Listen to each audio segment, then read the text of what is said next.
The large meeting room fell silent as Captain Jiho Park stepped forward.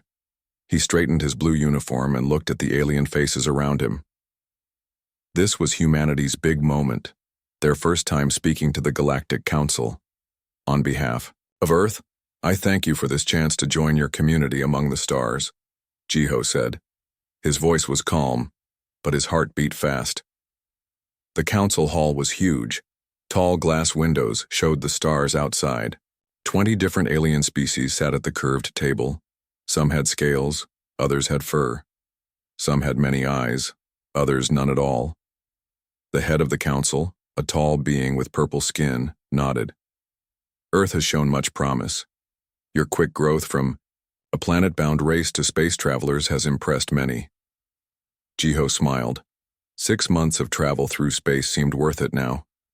Earth's best ship, the Nova Dawn, had brought him and 12 others to this meeting. They were scientists, soldiers, and leaders, Earth's first ambassadors to the stars. Then the doors slammed open. Black armored figures marched in. They were tall, with gray skin and 4 yellow eyes. Each carried weapons that glowed with strange energy. What is the meaning of this? The council leader stood up. The tallest of the new aliens stepped forward. I am Commander Zarthos of the Voidborn Empire.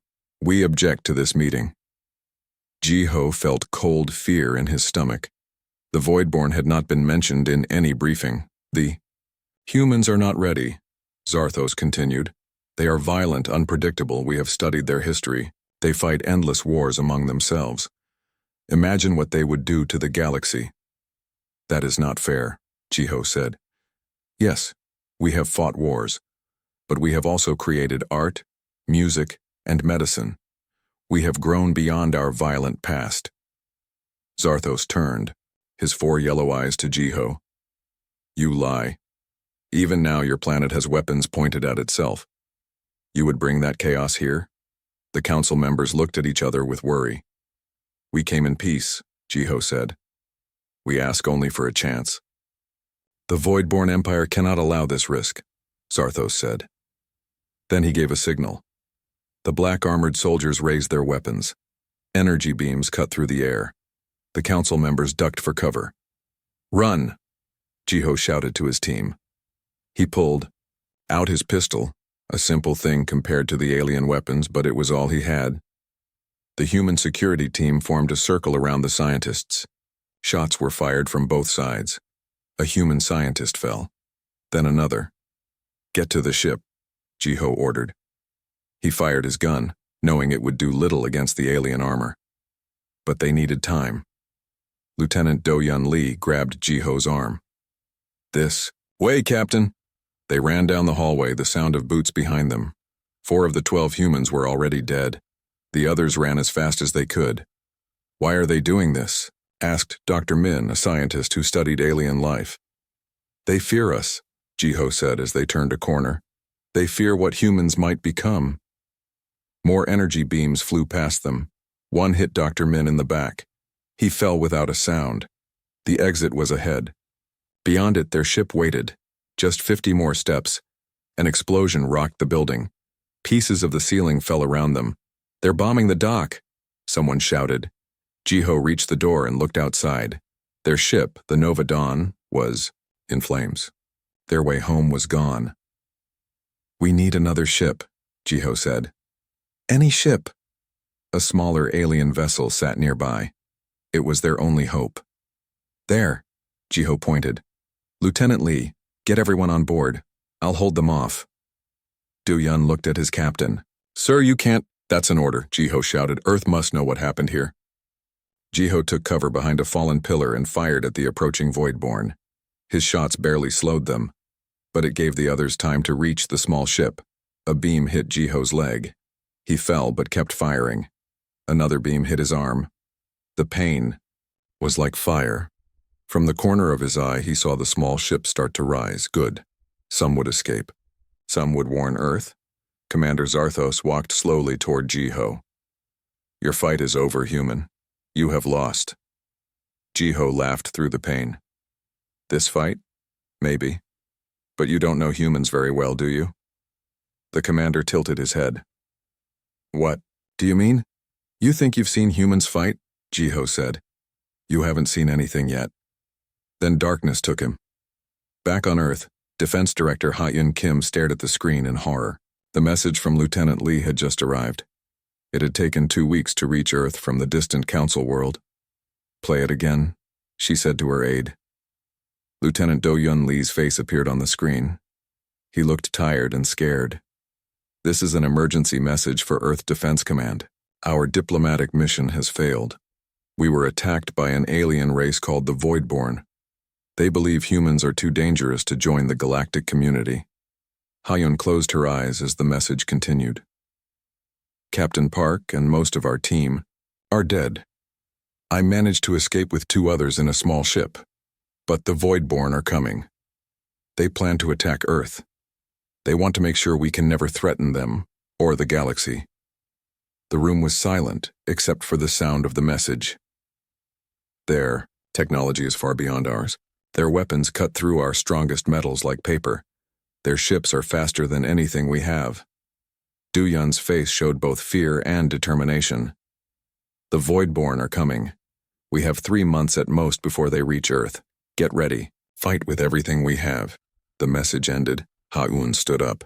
Call the World Security Council. Now. In the next days, nations argued. Some wanted to surrender, others wanted to fight. But when the Voidborn ships appeared in the sky, all arguments stopped. Earth's best weapons fired at the alien ships. Missiles, lasers, and experimental energy weapons. All the most advanced technology humans had created. It did almost nothing. The Voidborn ships landed near major cities. Their soldiers marched out in neat rows, their black armor shining in the sun. Earth's armies fought bravely, but it was like fighting with sticks against tanks. The aliens had force fields that stopped bullets. They had weapons that could destroy a building with 1 shot. After 1 month, the Voidborn controlled most major cities. They set up bases and called for Earth's surrender. The fight is over, Commander Zarthos announced on all TV and radio channels. Accept your place, and some of you may live to serve the Empire. Many humans gave up hope. The enemy was too strong, too advanced. But in a hidden underground base, Ha-Yun Kim met with military leaders from around the world. They think they've won, she said. They think the fight is over. She pulled up images of resistance fighters already causing problems for the Voidborn in several cities, but they don't understand humans at all. We haven't even started to get serious yet. A map showed hidden bases around the world. Places where humans were already studying captured alien technology. Places where fighters were learning new ways to attack the invaders. They expect us to follow the rules of war as they understand them, Ha-Yun said. That will be their biggest mistake. The fight for Earth had just begun. 3 months had passed since the Voidborn took control of Earth's major cities. Their black ships hovered above skyscrapers. Their soldiers patrolled the streets. They thought they had won. They were wrong.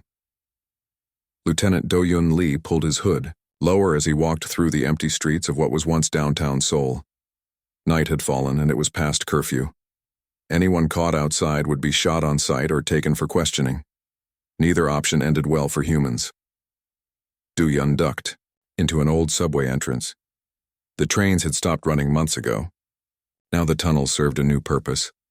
He tapped on a wall in a special pattern, 3 quick, 2 slow. A hidden door slid open. You're late, said a woman with short black hair. Sorry, Jinna. Patrols were heavy tonight. Jinna Choi nodded and led him deeper into the tunnel. The air grew warmer as they walked. Soon they reached a large open area that had once been a subway station. Now it was filled with people working on computers, weapons, and strange-looking devices. My father wants to see you, Jinna said. He's excited about something. They walked to a corner where an older man bent over a workbench. Professor Tae-Young Choi had once taught engineering at Seoul National University. Now he led a team that studied alien technology. Ah, Lieutenant. Good timing, Tae-Young said with a smile. Look at this. He held up what looked like a small, metal disc. We took this from a damaged Voidborn drone, he explained. It's part of their shield generator. Jinna made a breakthrough. Jinna stepped forward. Their shields work on a frequency pattern.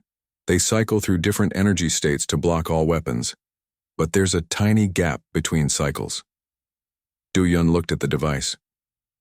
Can we use this? We're working on a weapon that can hit that gap, Tae-Young said.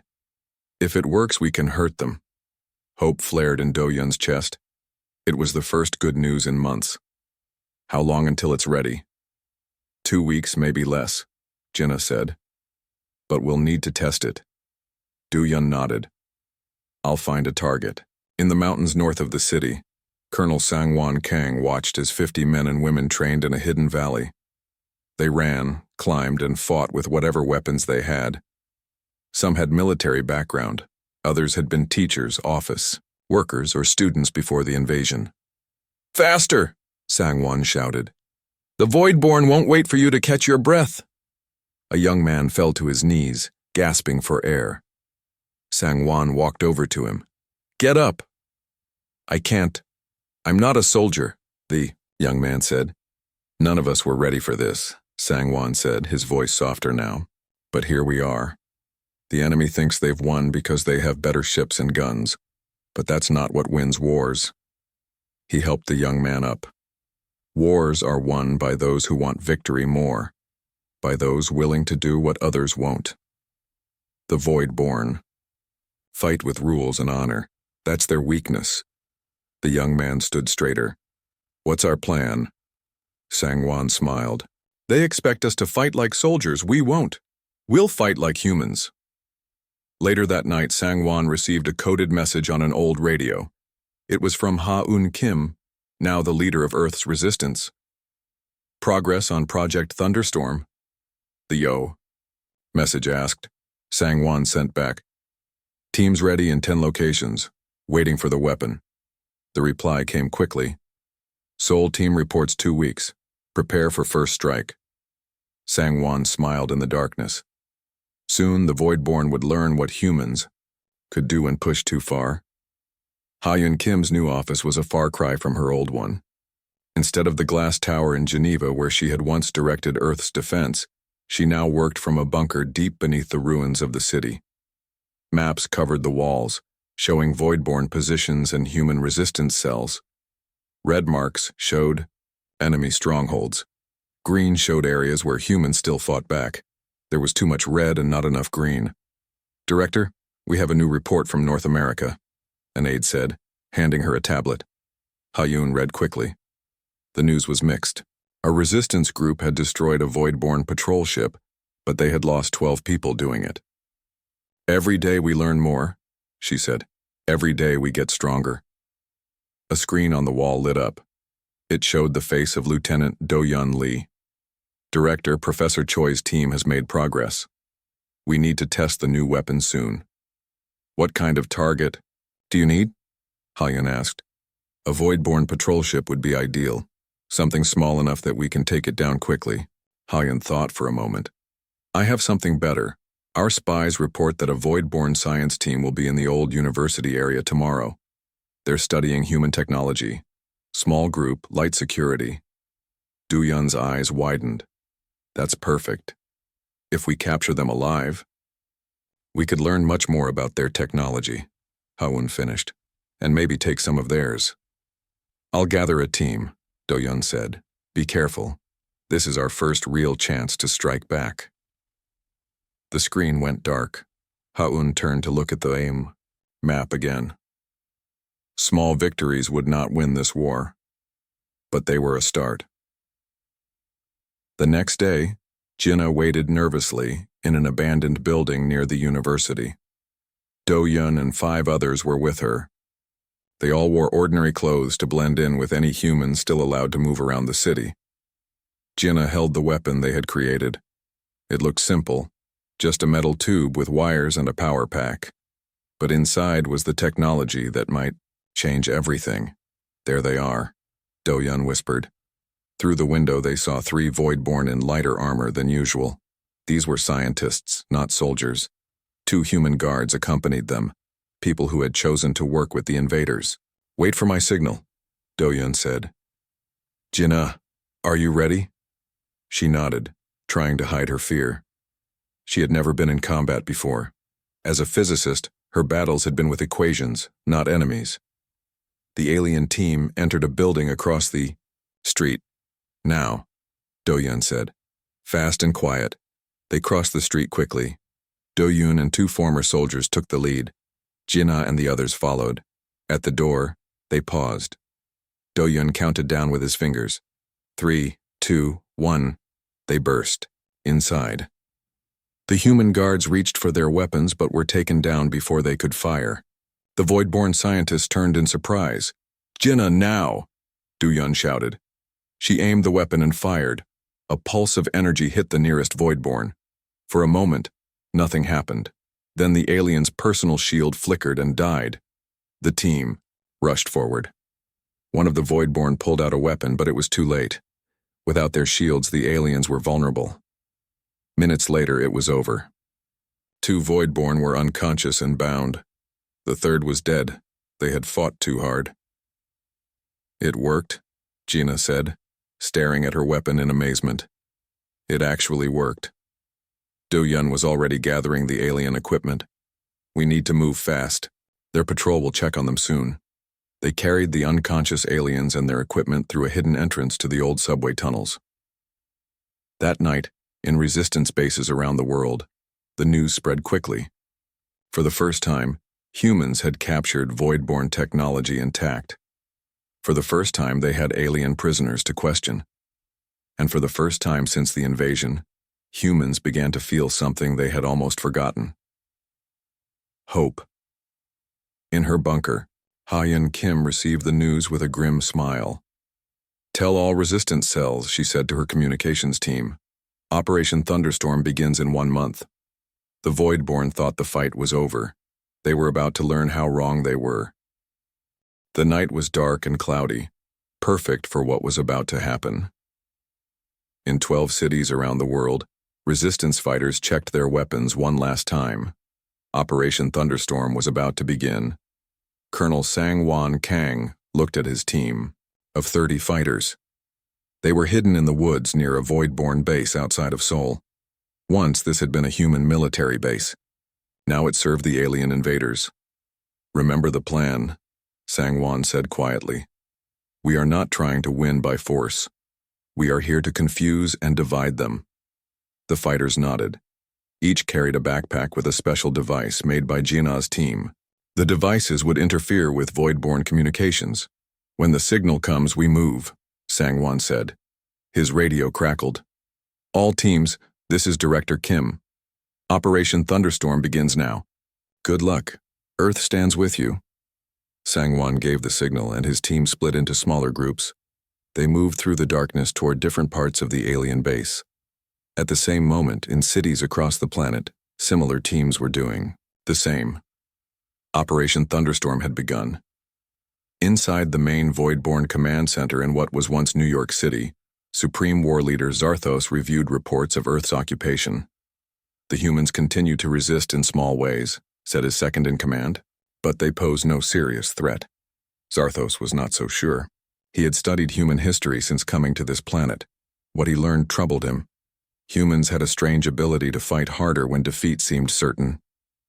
Double the patrols in all major cities, Zarthos ordered. Something doesn't feel right. Suddenly, alarms blared. The large screen on the wall showed red alerts popping up all over the world map. What is happening? Zarthos demanded. We're under attack, his officer said in disbelief. Multiple bases report explosions and communications failures. Zarthos stood up. This was impossible. The humans had no weapons that could threaten Voidborn bases. Show me, he ordered. The screen changed to show a base in what humans called Europe. Fires burned in several buildings. Voidborn soldiers ran in confusion, shooting at enemies they couldn't see. How are they doing this? Zarthos asked.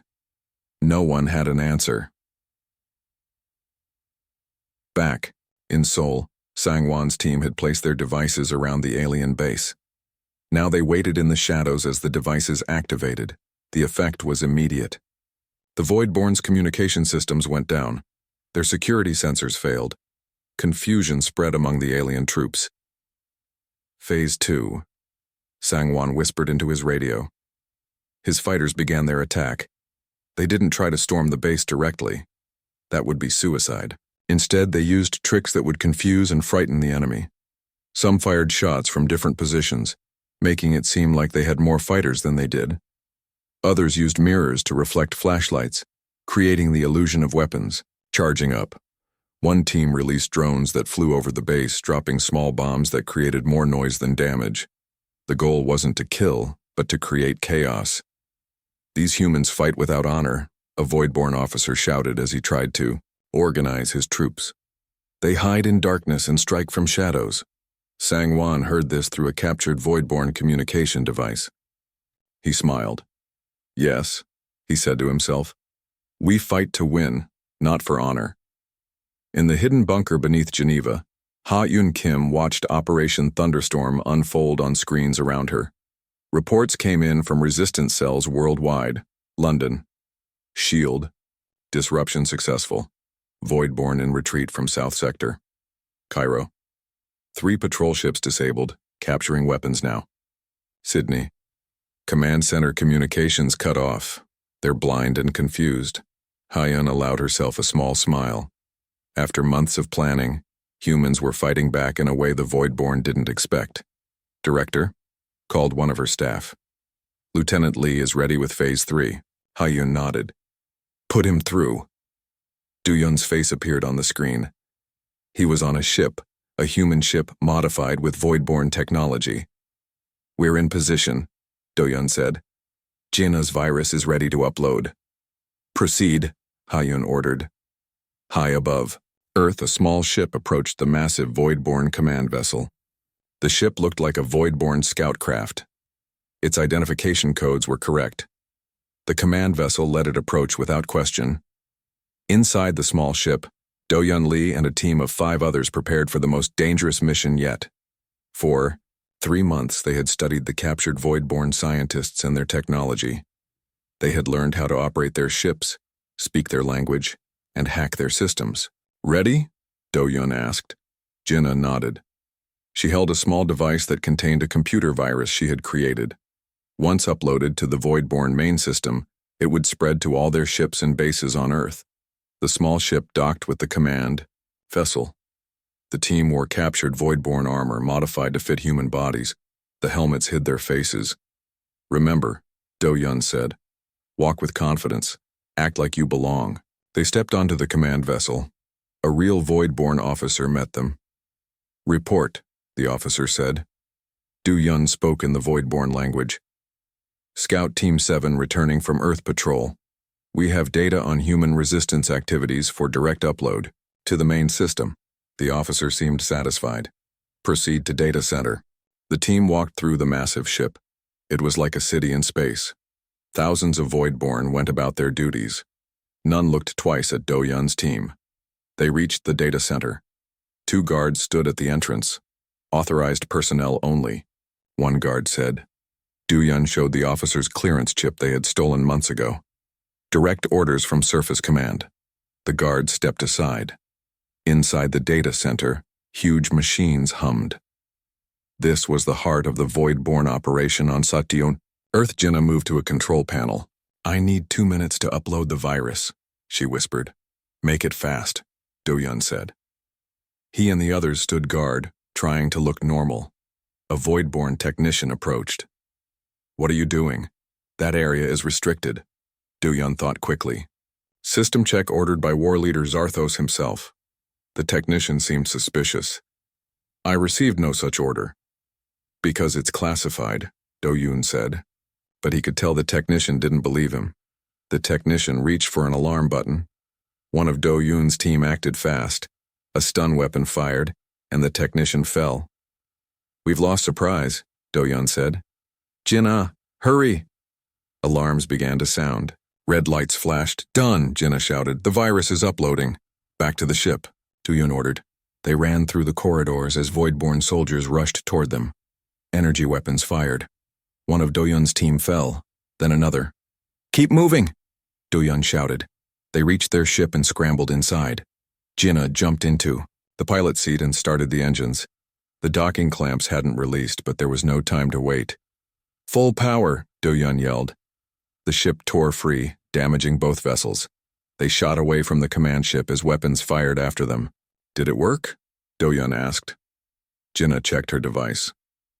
Virus at 87% deployment, it's working. Behind them, the massive command vessel's lights began to flicker and go dark. All around Earth, void-born ships and bases experienced the same thing. The YD alien invasion force had gone blind. In Geneva, Ha-Yun Kim addressed the remains of the United Nations via secure video. Today we showed the void-born that humans will not go quietly, she said. For a year, we've been fighting with one hand tied, behind our back, following rules that only we respected, no more. She showed images of resistance victories around the world. The void-born thought their technology made them unbeatable. They were wrong. What they failed to understand is that humans don't just adapt to challenges. We transform because of them. She paused, looking at the faces of world leaders who had spent a year hiding and running. It's time to fight back with everything we have. It's time to get serious. 2 years after the void-born invasion, Earth looked very different. Humans had taken back many cities. The aliens still held strong positions, but they were no longer the unchallenged rulers of the planet. Jinnah Choi stood in her new laboratory. Once this had been a school gym. Now it was filled with computers, tools, and pieces of alien technology. Dozens of scientists worked at different stations. Is it ready? Asked Ha-Yun Kim, who had come to see their progress. Jinnah nodded and pointed to a large device in the center of the room. It looked like a mix of human and void-born technology. We call it the Sunfire Protocol, Jinnah explained. It uses Earth's magnetic field as an amplifier. When activated, it creates a disruption wave that targets the specific frequency of void-born shields. Will it work on their ships in orbit? Ha-Yun asked. In theory, yes. The magnetic field extends far beyond our atmosphere, but we've never tested it at that scale. Ha-Yun looked at the device with hope. The void-born have called for reinforcements from their empire. Our scouts spotted a large fleet approaching the solar system. We need this to work, Jinnah. Jinnah, touch the machine. My father died developing this technology. I will make it work. Ha-Yun put a hand on her shoulder. Earth is counting on you. In orbit around Earth, Captain Ji-Ho Park looked out at the stars from the bridge of his ship. The Phoenix was a strange vessel, part human technology, part salvaged alien systems. It was the flagship of Earth's small but growing space fleet. Many believed Ji-Ho had died during the first contact mission. In truth, he had been captured and imprisoned on the void-born command ship. 6 months ago, during the confusion of Operation Thunderstorm, he and other human prisoners had escaped. Now he commanded 20 ships. Some were captured void-born vessels. Others were human ships modified with alien technology. Together, they patrolled Earth's orbit, protecting the planet from above. Captain, called his communications officer. Message from Lunar Base. They've spotted the void-born reinforcement fleet. At least 50 ships, maybe more. Ji-Ho's face remained calm, but his heart beat faster. 50 ships was more than they had expected. His small fleet couldn't stop such a force. How long until they reach us? He asked. 3 days at their current speed. Ji-Ho nodded. Send word to Earth. Tell Director Kim that we need the Sunfire. Protocol now. Colonel Sangwon Kang led his troops through the ruins of Shanghai. Once a great city of millions, it was now the site of the main void-born base on Earth. Stay low, he ordered. Their sensors still work in this sector. 2,000 human fighters moved carefully through the empty streets. They carried weapons, of all kinds. Some human, some alien, many a mix of both. 2 years of fighting had taught humans how to adapt void-born technology to their needs. Sangwon checked the small screen on his wrist. It showed the positions of all his teams. They were surrounding the alien base from all sides. This will be our hardest fight yet, he told the soldiers nearest to him. The void-born know we're coming. They've prepared. A young woman with a scar across her face nodded. But they still think like void-born. We think like humans. Sangwon smiled. That was exactly right. The aliens never fully understood human warfare. They couldn't imagine why anyone would attack without a clear advantage in numbers or weapons. They couldn't understand why humans would sacrifice themselves for a small victory. "All teams in position," said his radio operator. Sang-Wan raised his hand. "On my signal, now." Supreme War Leader Zarthos stood in his command center beneath Shanghai. The past year had been difficult. The human resistance had grown stronger each day. The Voidborn still had better technology, but the humans used strange tactics that made no sense to his military mind. "Reinforcements will arrive in 3 days," his aide reported. "Then we can crush these humans once and for all." Zarthos was not so sure. "These creatures, they fight like nothing we've seen before. When they lose, they don't surrender. They become more dangerous." Alarms suddenly blared. The screens showed human forces attacking from all sides. "They're attacking our stronghold?" The aide was shocked. "They must know they can't win. And yet they attack anyway," Zarthos said quietly. "This is why we haven't defeated them." The battle for Shanghai had begun. In her bunker, Ha-Eun Kim watched 2 screens. One showed Sang-Wan's attack on Shanghai. The other showed Jinnah preparing the Sunfire Protocol. "Colonel Kang reports heavy resistance, but they're pushing forward," an aide reported. "Captain Park says the Voidborn fleet will reach Earth in 3 days. Ha-Eun knew this was their moment. For 2 years, humans had fought back step by step. Now everything depended on 2 battles, one on Earth, one in space. "Tell Jinnah to prepare for activation," she ordered, "and send a message to all resistance forces worldwide. Attack all Voidborn positions now. Give them no time to regroup." Around the world, humans rose up against their invaders. They fought with a mix of courage, desperation, and creativity that the Voidborn couldn't match. In Shanghai, Sang-Wan's forces pushed deeper into the alien base. The fighting was brutal. Energy weapons flashed, buildings exploded. Both sides took heavy losses. "They're falling back to the central tower," reported one of Sang-Wan's team leaders. "That's where Zarthos is," Sang-Wan said. "That's our target." He led a small team through a side entrance. They had studied the base design for months, finding weak points and hidden passages.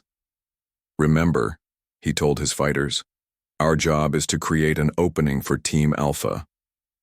Team Alpha was a special group trained for one purpose: to capture or kill Supreme War Leader Zarthos. They moved quickly through maintenance tunnels.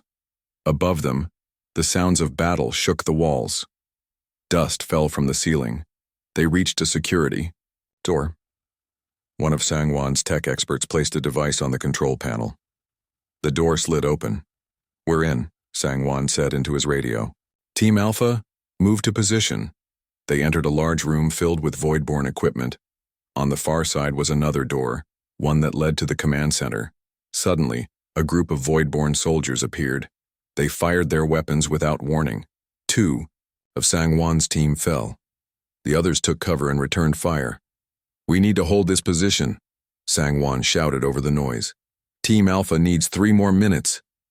The battle for the room was fierce. More humans fell, but the survivors fought with a determination the Voidborn couldn't understand. "Why do they keep fighting?" a Voidborn officer asked as he took cover. "They must know they will die." "Because this isn't about us," Sang-Wan answered as he fired his weapon. "This is about those who come after us." In space, Jiho's small fleet prepared for an impossible battle. The Voidborn reinforcements would arrive soon, and Earth's ships were outnumbered. "All ships form defense pattern Omega," Jiho ordered. "We need to hold them off until the Sunfire Protocol is ready." His communications officer turned to him. "Captain, there's a message from Earth. Director Kim says the protocol is ready, but there's a problem. They need someone to manually activate a relay station in orbit." Jiho understood what that meant. Someone would have to fly directly into the center of the battle to activate the device. "I'll go," he said without hesitation. "Sir, it's too dangerous," his second-in-command protested. Jiho stood up. "When I was captured, I promised myself that, if I ever got free, I would do whatever it took to save Earth. This is my chance." He took a small ship and flew toward the relay station. Behind him, the Voidborn fleet appeared. dozens of massive warships emerging from faster-than-light travel. All ships, protect the relay station, Jiho ordered. Earth depends on it. The battle began. Human ships, though fewer, fought with surprising skill. They used tactics the Voidborn had never seen before, flying in ways that made no sense but somehow worked. Jiho reached the relay station. He docked and rushed inside. The activation panel was waiting. "This is Captain Park," he said through his radio. "I'm at the relay, ready for Sunfire protocol." On Earth, Jinna stood before the Sunfire machine. "Power at maximum," she reported. "Ready to activate on your command." Ha-Un took a deep breath.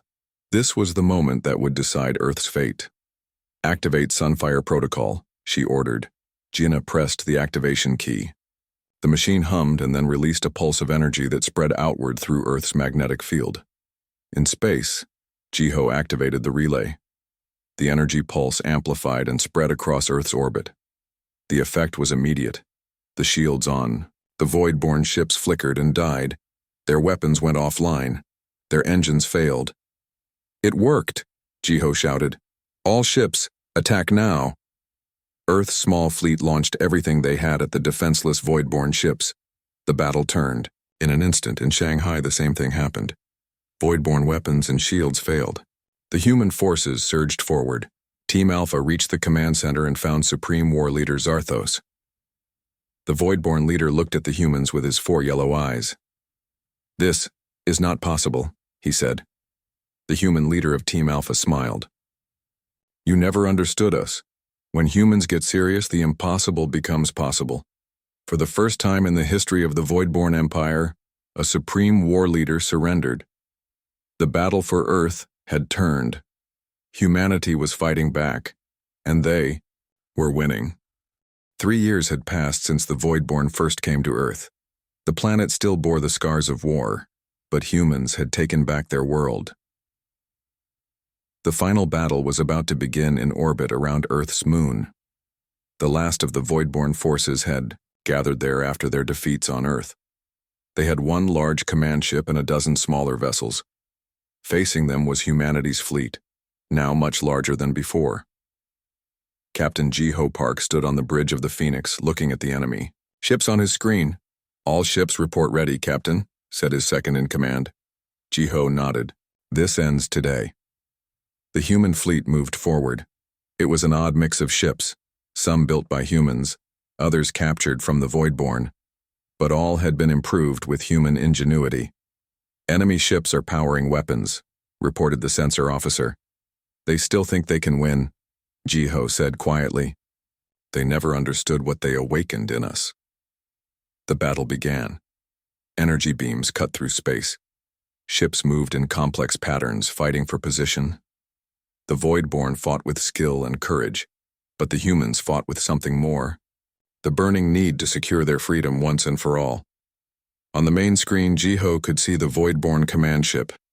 Somewhere on that vessel was Zarthos's replacement, a new Supreme War Leader sent from the Voidborn Empire to salvage the invasion. "Target their main ship," Jiho ordered. "All weapons." The Phoenix and 3 other ships focused their fire on the command vessel. Its shields held, but they were weakening. "They're sending a message," said the communications officer. They want to talk." Jiho raised an eyebrow. The Voidborn had never wanted to talk before. "Put them through," he said. The face of a Voidborn appeared on the screen. This one had decorations on his armor that marked him as the new Supreme War Leader. "Human Commander," the alien said, "this conflict has become inefficient. We offer terms for your surrender." Jiho almost laughed. Even now they didn't understand. "No," he replied. "We offer terms for yours." On Earth, Ha-Yun Kim stood in what had once been the United Nations building in New York. It had been repaired enough to host an important meeting. Behind her were representatives from every nation on Earth. In front of her were several screens, showing delegates from the Galactic Council. 3 years ago, your council watched as the Voidborn attacked our diplomatic mission, Ha-Yun said. You did nothing as they invaded our world.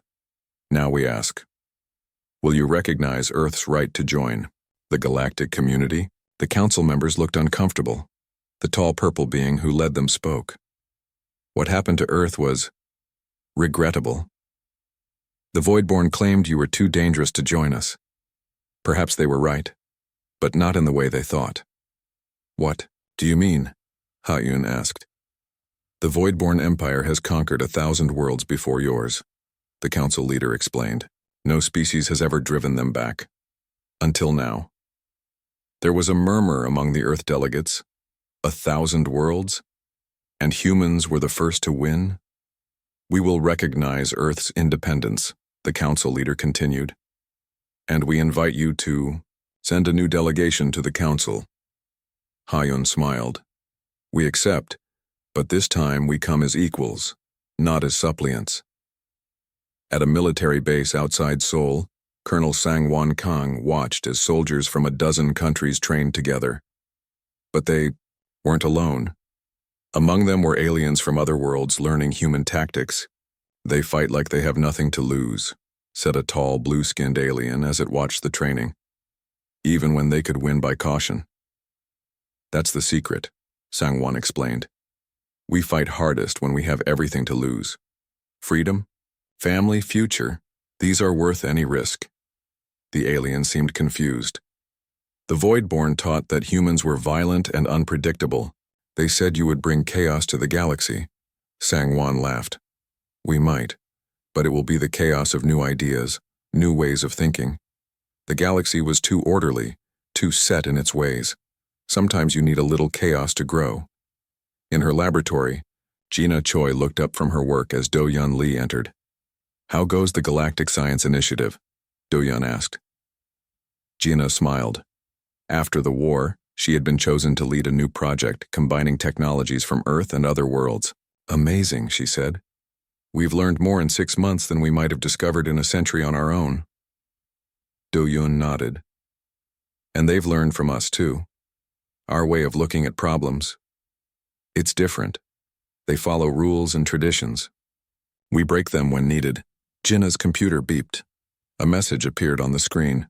Her eyes widened as she read it. The council has approved our proposal, she said excitedly. We can build the deep space exploration vessels. Do-Yun smiled.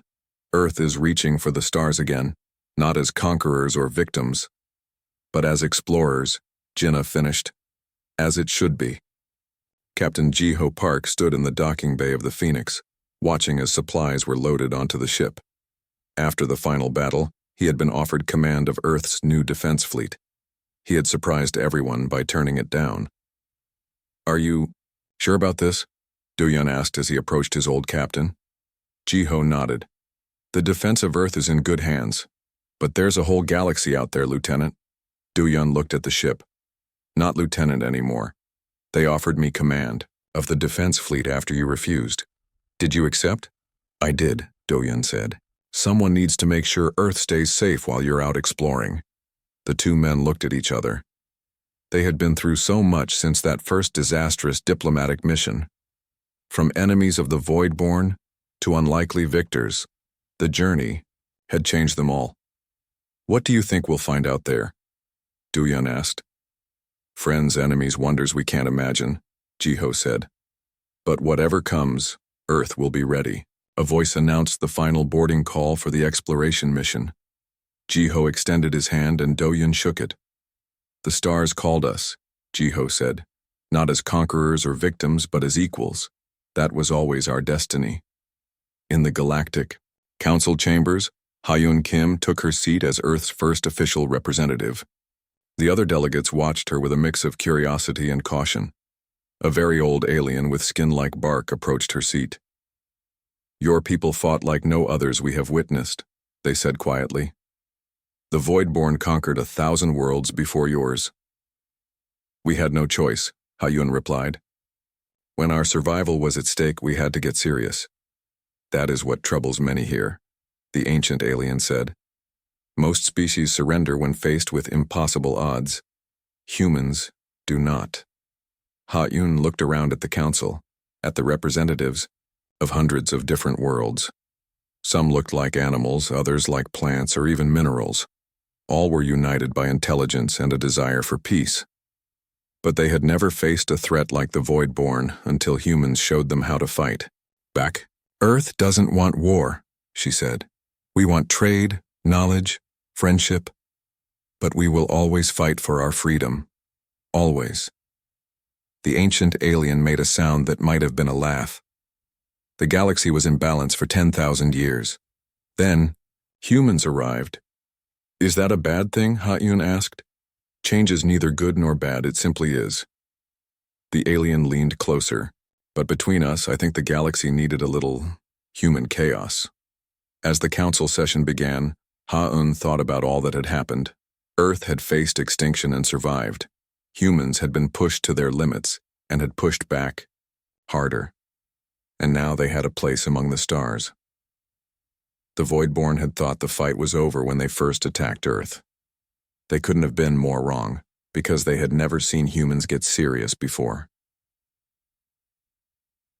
The end.